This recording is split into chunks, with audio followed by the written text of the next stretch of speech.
Here in the ninth one we have to find the inverse again and it says if it exists.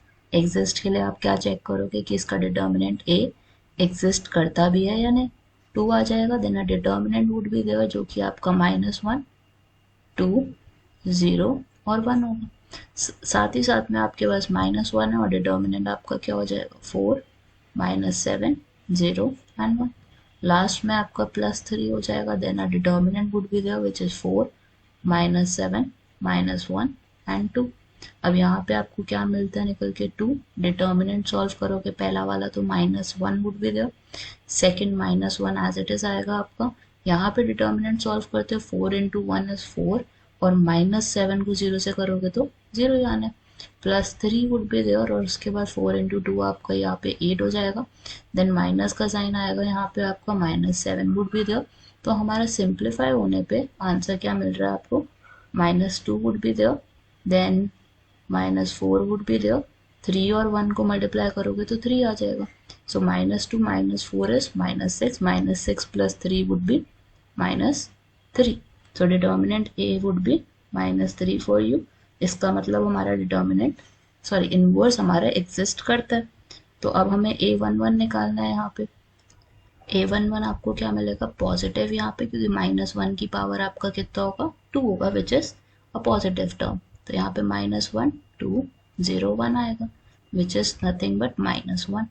A11 हो गया हमारा. इसके बाद हम क्या निकालेंगे we would try to find out A12.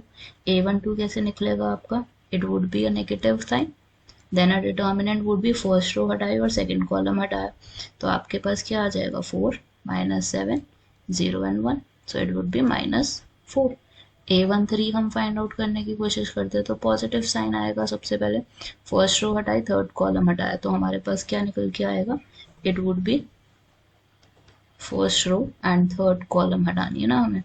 तो फर्स्ट रो थर्ड कॉलम हटाए तो 4, -7, -1 एंड 2 वुड बी देयर. तो आपके पास क्या आ जाएगा 8, -7 which is 1.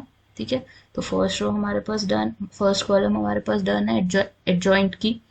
Now we have to find A21. A21 क्या आ जाएगा नेगेटिव साइन आएगा. सेकेंड रो हटाए फर्स्ट कॉलम हटाया तो आपके पास क्या आएगा यहाँ पे it would be second row first column हटी है ना तो 1, 3, 2, 1. तो आपको माइनस का साइन आगे लिखना है. Then 1 would be there, -6 would be there. तो +5 हो जाएगा आपका A21. A21 डन है हमारे पास. अब इसके बाद हमने क्या निकालना है A22 फाइंड आउट करना है.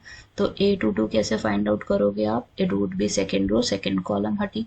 तो सेकेंड रो हटी सेकेंड कॉलम हटी तो हमारे पास क्या आएगा it would be 2, 3, -7 and 1 would be there. तो आपके पास वैल्यू क्या निकल के आती है 2 + 21. 2 + 21 इज 23.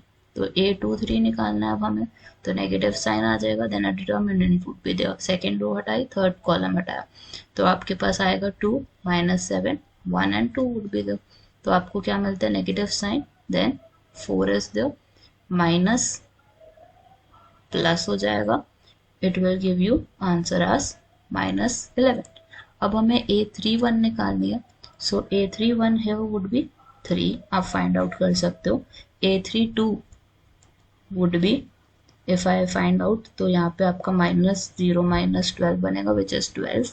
तो A33 भी इसी तरीके से आपने निकालने. थर्ड रो हटा के थर्ड कॉलम हटा के और पॉजिटिव साइन आएगा अहेड ऑफ इट तो -6 बनता है.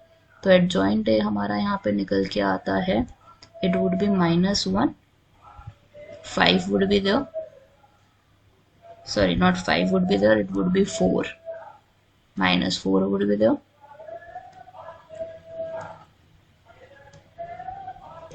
So here 1 would be there. Then आपका 5 आ गया यहाँ पे इसके बाद वाला. 1 is here. 5 is here. 23 is here. -11 is there. Then you have is 3, 12 and -6. अब हम इसको किससे डिवाइड करेंगे डिटर्मिनेंट A से विच इज -3. ये वाली वैल्यू हमने सब्स्टिट्यूट करनी है यहाँ पे. तो ये हमारा क्या निकल के आता है इनवर्स निकल के आता है एक मैट्रिक्स का. So that would be your answer for the 9th.